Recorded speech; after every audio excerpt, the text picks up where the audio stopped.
So I'm going to go with the Sharks to win 1 to 12 points.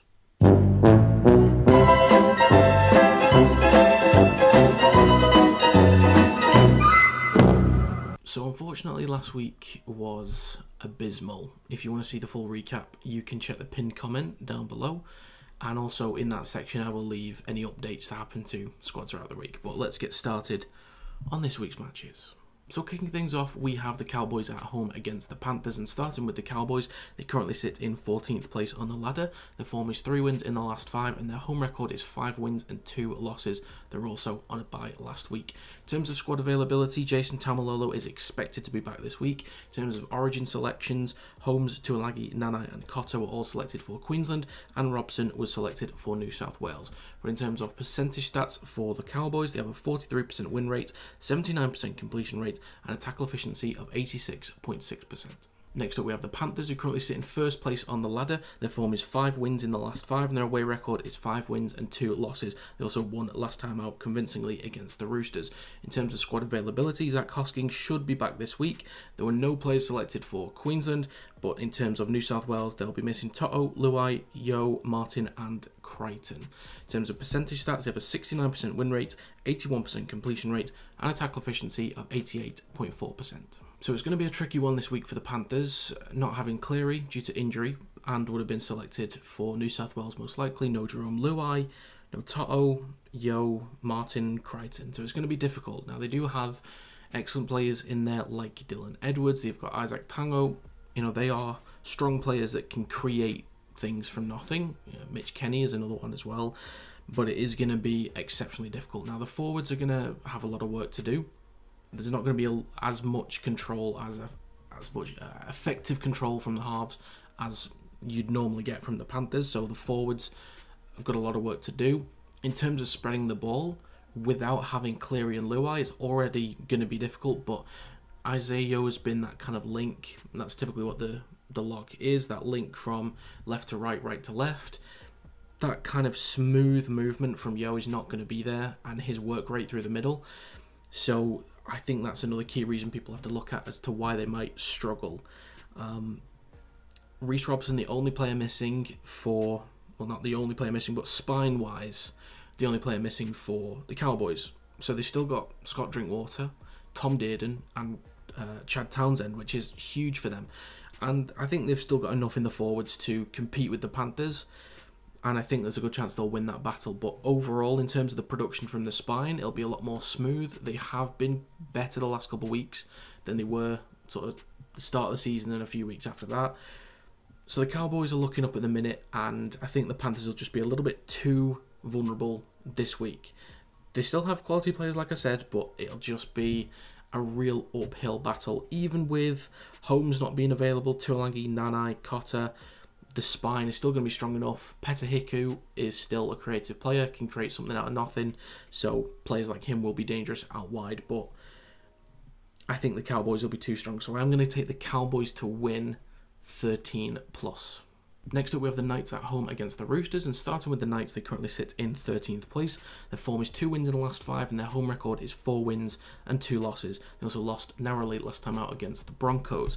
In terms of availability, Lachlan Fitzgibbon should be back. There were no players selected for Queensland, but Tyson Frizzell has been selected for New South Wales. In terms of percentage stats, they have a 38% win rate, 75% completion rate, and a tackle efficiency of 88.3%.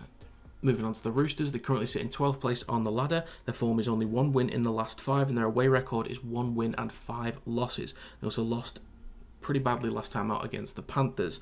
In terms of availability, Billy Smith is expected to be back this week, but Lindsay Collins will miss due to origin for Queensland, and James Tedesco will play for New South Wales. In terms of percentage stats, they have a 46% win rate, 74% completion rate, and a tackle efficiency of 88.2%.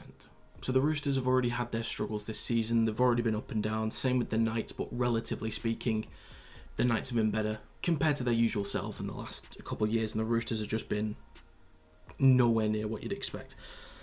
Now, they'll still have Joey Manu, Joseph Suaalii, Luke Keary, you know, strong players like that, but I don't know. I think this is a great opportunity for the Knights. They're on better form at the minute. Their home form is significantly better compared to the Roosters away form. 1 win and 5 losses for the Roosters away, and a very positive home record for the Knights. So definitely leaning towards the Knights. Tyson Frizzell is not a huge miss, relatively speaking, but Lindsay Collins is a pretty big miss, and so is James Tedesco for the Roosters. So I am definitely leaning towards the Knights. I think it's going to be another situation where Reece Walsh is going to be incredible for Queensland, but Ponga will want to put in another performance to show why he could still be selected, even though Reece Walsh keeps earning that spot in the fullback position. But I'm expecting another big game from Kalen Ponga for the Knights, and I think it could be a little bit of a struggle for the Roosters. I do think it's a little bit too much. I'm not quite confident enough to expect 13 plus for the Knights, but I do think the higher end of the 1 to 12 is definitely possible. So I am going to go with the Knights to win 1 to 12 points. Next up, we have the Eels against the Seagulls, and starting with the Parramatta Eels, they currently sit in 9th place on the ladder. Their form is 3 wins in the last 5, and their home record is 4 wins and 3 losses. They also won last time out against the Bulldogs. In terms of squad availability, Mattison is expected back this week, but we don't quite know about Hodgson just yet. He's unknown, but we will see. No players were selected for Queensland, but Moses and Barlow were picked for New South Wales. Dylan Brown, I believe, is also still going to be stood down.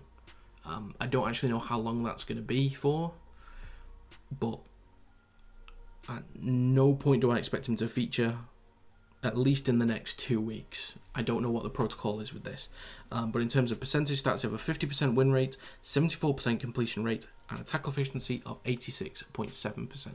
Moving on to the Seagulls, they currently sit in 8th place on the ladder. Their form is 2 wins in the last 5, and their away record is 2 wins and 3 losses.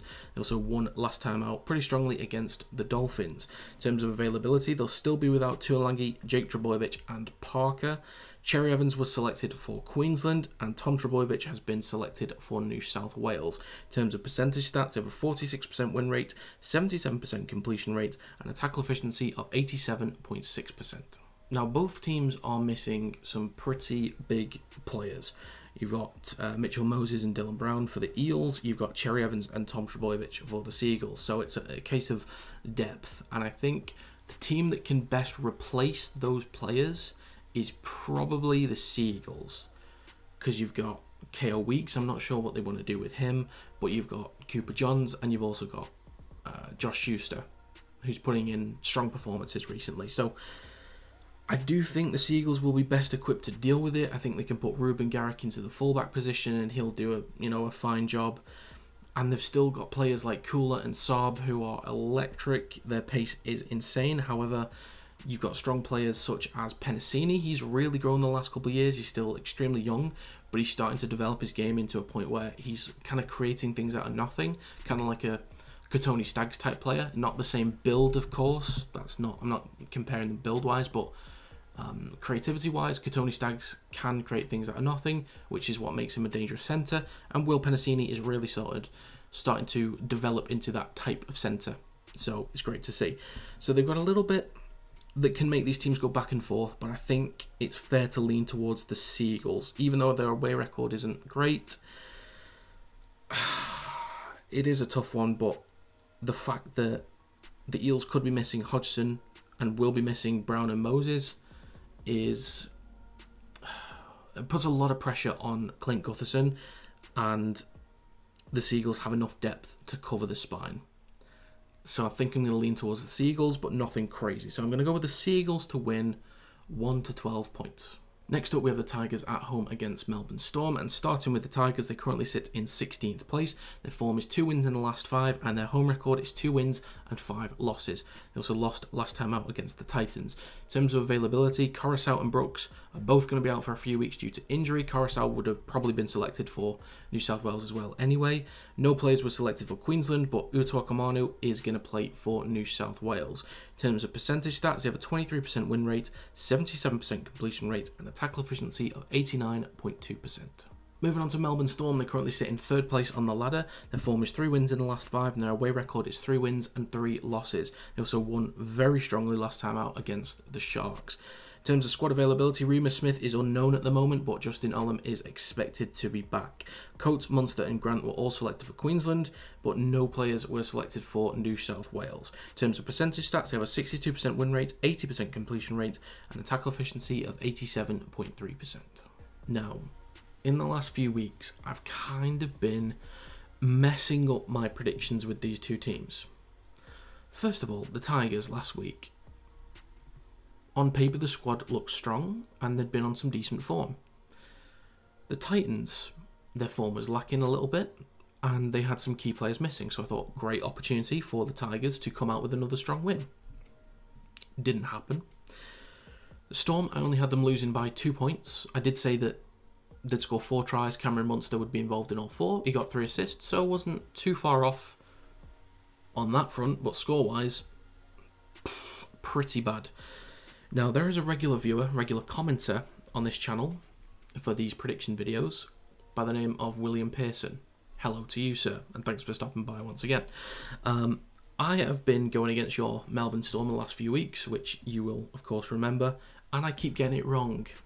And you keep telling me that they're going to win, and you keep getting it right.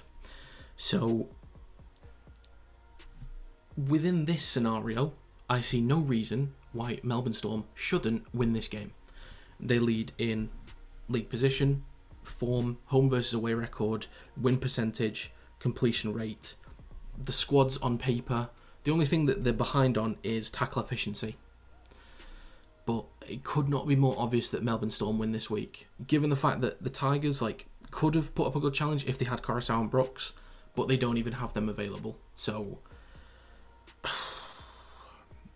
it could not be more obvious that Storm win this game. So, Mr. Pearson, I am backing your Melbourne Storm. So I'm going to take Storm to win 13+. Finally, this week we have the Sharks at home against the Bulldogs, and starting with the Sharks, they currently sit in 5th place on the ladder. Their form is 2 wins in the last 5, and their home record is 3 wins and 4 losses. They also lost badly last time out against the Melbourne Storm. In terms of squad availability, Royce Hunt is kind of to be confirmed at the moment, so we'll see if he's available. No players were selected for Queensland and no players selected for New South Wales. So they have a full squad available this week. In terms of percentage stats, they have a 54% win rate, 74% completion rate, and a tackle efficiency of 87.7%. Moving on to the Bulldogs, they currently sit in 15th place on the ladder. Their form is 1 win in the last 5, and their away record is 2 wins and 4 losses. They also lost last time out against the Eels. In terms of squad availability, Faitala, Mariner, Hughes and Thompson are all available and expected to be back this week. There are no players selected for Queensland, but in terms of New South Wales, Josh Adokar was the only player selected for the Bulldogs. In terms of percentage stats, they have a 36% win rate, 76% completion rate, and a tackle efficiency of 86.5%. So there are a couple of things that could make this interesting for the Bulldogs. Number 1, the Sharks' confidence might be shot to hell. Number 2, Josh Adokar was selected, so he'll be missing, but Jake Averillo, Jacob Kiraz, still available. Speed Demons, skillful players as well. Matt Burton wasn't selected for New South Wales, so their kicking game will be sorted. And Tavita Pangai Jr. was also not selected, so he's going to be fired up, to say the least. And they'll get players like Faitala Mariner, Hughes and Thompson back. That'll be huge for the forward pack. So in the forwards, there's going to be a bit of aggression for the Bulldogs. And in the spine, I think the Bulldogs will be fairly strong. The kicking game is there, and it's dangerous. It's Matt Burton, for God's sakes. You know what he's all about. But I don't think last week's performance is going to linger too much for the Sharks. I think they'll be able to turn this around pretty quickly. They have their full squad available. Now, Nico Hines, I don't think is the type of player to be upset or jealous about not being selected for New South Wales. I think he's got his head screwed on straight. He's a very humble guy, very professional, great work ethic. And I think he'll just be focused purely on this game. And I think that's what's going to keep the Sharks going. It's going to take away any lost confidence from last week, and Nico Hines being the leader, he's going to completely pull his Sharks through this week. So on paper, I'm expecting a big turnaround, and with their full squad available, I think William Kennedy is a good enough fullback to deal with Matt Burton's kicks for the most part. but we could still get a few errors here and there. But I think the Sharks will be strong enough overall and will bounce back. So I'm going to take the Sharks to win 13+. So to recap my round 16 predictions, I'm going to take the Cowboys to win 13+, the Knights and the Seagulls to win 1 to 12 points, and Storm and Sharks to win 13+. So that's going to be it for this video. If you have any predictions for round 16, let me know in the comments down below. Also, let me know how you got on last week. But that is going to be it for this video. Thank you very much for watching, and I will see you next time.